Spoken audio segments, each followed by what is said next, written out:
90% ng mga nagrereklamo, sinasabi ang pangalan ng kongresista, pangalan ng mga staff ng kongresista, pangalan ng mga chiefs of staff ng kongresista. Mr. President, nagkataon lang ho ba ito? Nagkataon lang ho ba ito, Mr. President? Ang tanong ko. Sa tingin niyo po, Ginoong Pangulo, kayo po na nagsabi na meron din po kayong nakausap na ilang kongresista. Meron din po ako.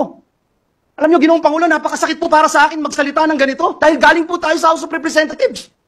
Kayo, Ginoong Pangulo, Senator Risa, Senator Sani, Senator JB, Senator Win, Senator Mark, lahat po tayo galing ng House of Representatives. Ako po, Ginoong Pangulo, wala akong Joel Villanueva kung walang House of Representatives. Lahat po ng natutunan ko, paano ako makakapag-contribute for nation building, natutunan ko sa House of Representatives. Kaya masakit po sa akin, Ginoong Pangulo, ang makita 90% ng reklamo, House of Representatives. Nagtataon ho ba ito, Ginoong Pangulo? Magsasalita na po ako, yung alam ko ho, personal, hindi lang yung sinumbong sa akin na sinasabi kong 90%. Sa aking lalawigan, ito yung pinakamasakit. Lalawigang tinubuan ko, Mr. President. 20 taon mahigit ang hinintay bago nagkaroon ng representante ang dakilang lalawigan ng Bulacan dito sa bulwagang ito. Tapos may ganito, Mr. President. Nakausap ko yung mga konsehal, nakausap ko yung mga kapitan, nakausap ko pati toda, Mr. President, na ginamit ng mga kongresista doon. Doon nga po sa Hagunoy, pinapirma sila sa Hagunoy, Bulacan, hindi alam kung ano yung pinipirmahan. Meron pang iba, sabi, online game lang, nanalo kang 300 pesos, i-Gcash sa'yo, bigay mo lang yung telepono mo. Nandito po.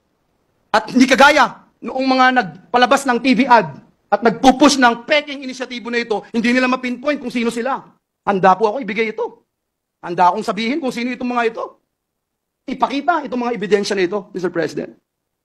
I'm just wondering, Mr. President, bakit ganito? Nakita ko po si Senator Cynthia Villar, galing din po sa House of Representatives. Bakit ganito, Ginoong Pangulo? Hindi ho ba pagpapalit ng kalye, pangalan ng kalye dito sa Pilipinas, pag pinapalitan po ang kalye, pangalan ng kalye. Ginoong Pangulo, matanong ko po ang ating distinguished colleague, pag pinapalitan po ba ang kalye, pangalan ng kalye dito sa Pilipinas, pagkatapos po bang maipasa sa House of Representatives, batas na po ito, palitan na ang kalye? Hindi pa, Ginoong Pangulo. May Senado pa. Dadaan pa yan sa Senado. Pagkatapos may BICAM. Mr. President, hindi pangalan ng kalye ang pinapalitan. Kaluluwa ng bayan natin ang pinapalitan. Na for almost 40 years, hindi ginagalaw. Na for almost 40 years, hindi basta-basta pinakikialaman. Bakit? Kaluluwa ng bayan to. Now you see, with your own eyes, on television, now you hear the complaints of the people.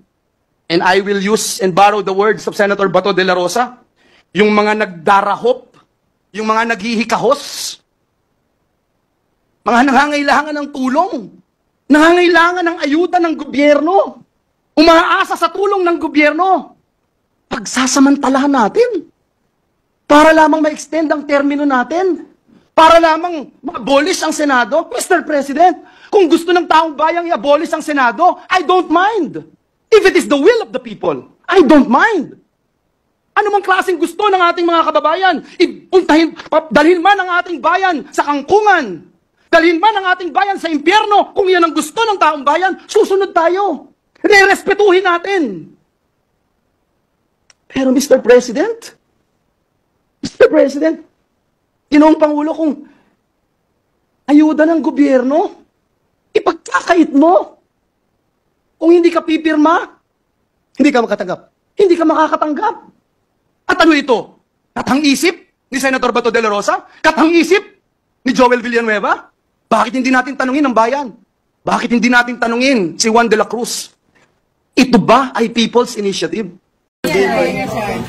Well, hindi natin po pwedeng pangunahan kung ano man ang mangyayari at hindi tayo si Nostradamus at hindi rin ako naniniwala sa hulaan. So, tayo bilang parte ng Senado, we're just ready to do our part and perform our duties and responsibilities. Yan yung sinumpaan naming tungkulin bilang mga senador ng Republika ng Pilipinas. So, whatever it is, ano man ang kailangan namin gawin bilang representatives of the people, senators of the people, yun ang gagawin namin. Once matransmit, walang magagawa. I cannot make a statement or anything because that's already thinking na may magta-transmit, di ba? Hindi natin pwedeng not even to anticipate na may magdamage. Dapat alam mo yun, when you took your oath as a member of the Senate, alam mo yun, that if ever this happens, you will be sitting as a member of the jury. You will be part of the impeachment court. Alam mo yun. So, it's just there. Sir, Nothing special today or anything.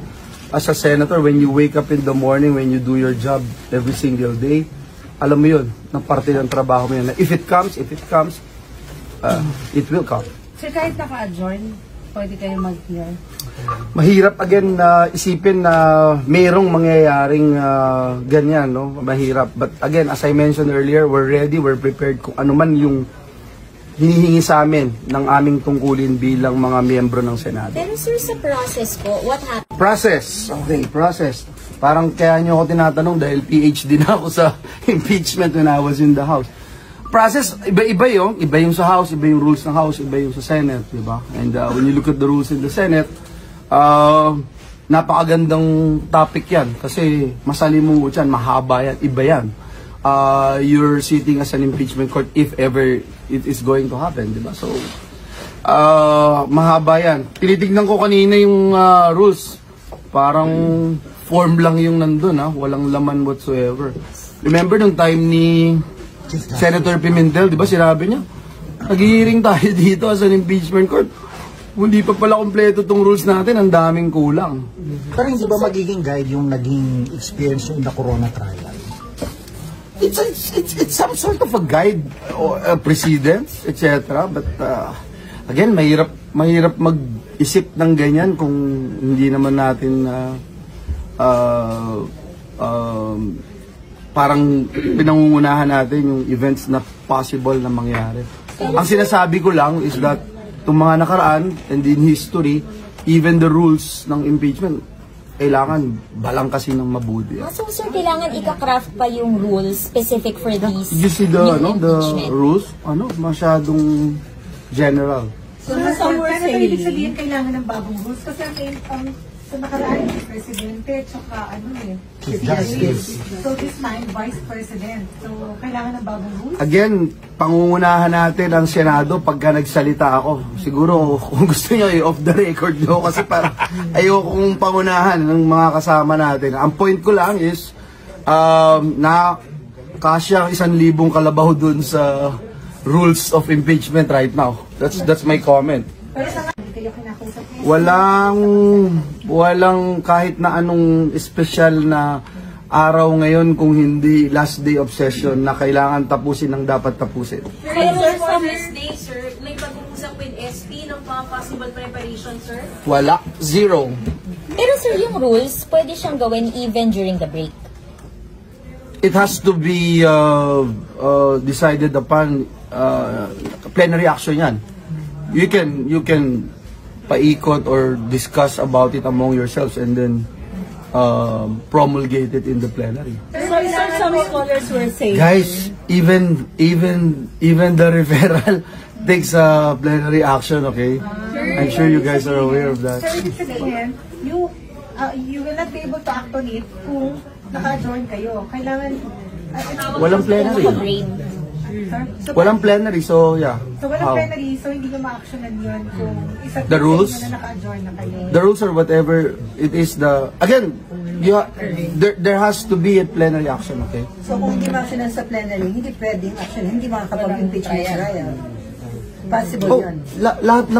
Lahat ng gagawin namin, even the declaration of the senators sitting as an impeachment court, kailangan ng plenary action. Pero sir, some scholars were saying na kahit naka-adjourn ng Senado, kayo ang role nyo bilang senador, pero when it comes to impeachment, may special role kayong ginagampanan. So kahit naka-adjourn, you can continue. Nasa Constitution ho, tama. Yeah. Pero again, it is the plenary action that would give us the go signal na we can, parang di ba pagka nagbe-break tayo, kahit committee hearings lang, kailangan kailangan banggitin mo doon sa plenaryo na ito ay ino-authorize ng bawat miyembro ng So, pwedeng mag-continue Senado. sa susunod na Senado? Yeah. Is that what you mean? Um, Kung halimbawa matapos all sa things Senate, again, it's so hard for me to speak on just ito anticipation na po pwede mangyari, etc. Lahat possible lahat subject to be questioned by anybody, any sector of the society. The scholars were saying, binabanggit kanina ni ma'am, pwede kayong convene as an impeachment court during the break. Merong pwede, merong hindi. Bakit sabihin hindi? I can give you all the arguments, both sides. I can talk about it. But again, it's useless for me to say this. And it's very hard. You have to understand, on my part, I'll be sitting as a judge. I cannot make any comment na pabor o hindi pabor sa kanino mang kampo. Sir, offhand lang, just in case lang naman matuloy yung transfer talaga. Can you walk us through kahit konti lang? Just in case matuloy. Anticipating kung matuloy yung hindi ko alam kung matutuloy nga. Yes, sir, yes, sir. But isang una yung gagawin, sir, ay dapat ma-plansya muna yung rules. Ang unang gagawin, pag-uusapan kung isasama to sa reference of business. I think that's the first step. Di ba? Pero sir, ano po general sentiments ng... I cannot speak for my colleagues. And again, if it is impeachment, as much as possible, we don't want to talk about it. Pero sir, especially anticipating whatever scenarios. No? And you can only convene the impeachment court if ma-refer nyo mamaya sa... ma-refer sa session, sir. Sa plenary. Sabi nyo plenary action, sir, diba? Sige na, pagbibigyan ko kayo ha. Final, dinala. Nasa agenda ba ngayon? Wala. Ilalagay ba sa reference of business o hindi? Pag nalagay sa reference of business, another step, babasahin ba? Pag binasa ba, saan dadalhin? Ni-refer ba? Saan ni-refer? Di ba ganun yung process? So yung transmission, sir,